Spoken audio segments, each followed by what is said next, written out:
Hey, this is John Carlos, and I'm here with a review of the Funko Pop of the Diva Plavalaguna from The Fifth Element.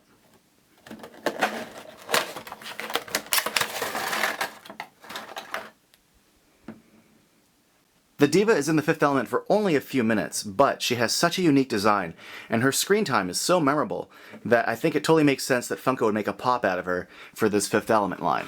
And they did a great job with her. Like, the design of her translates really, really well.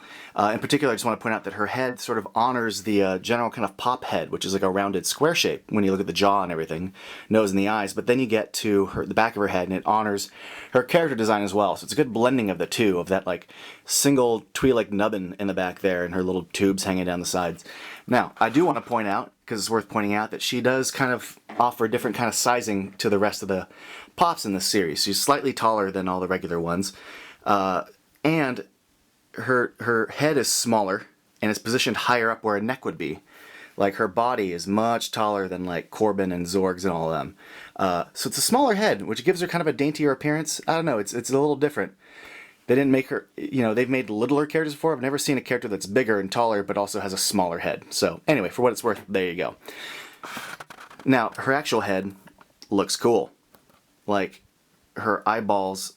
Okay, when I was hunting for these in stores, there were a lot of problems. A lot of the eyeballs had blue kind of paint like on them and had faded eyeballs.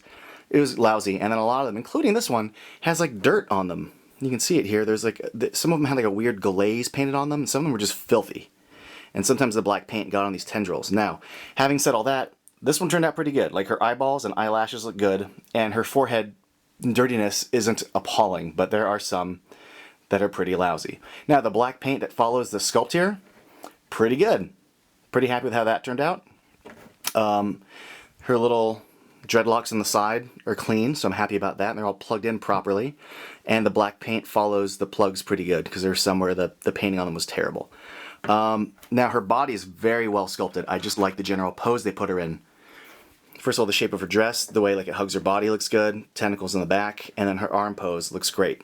If you've seen the film, you've seen her sing, she does kind of flail about a bit, and I dig that.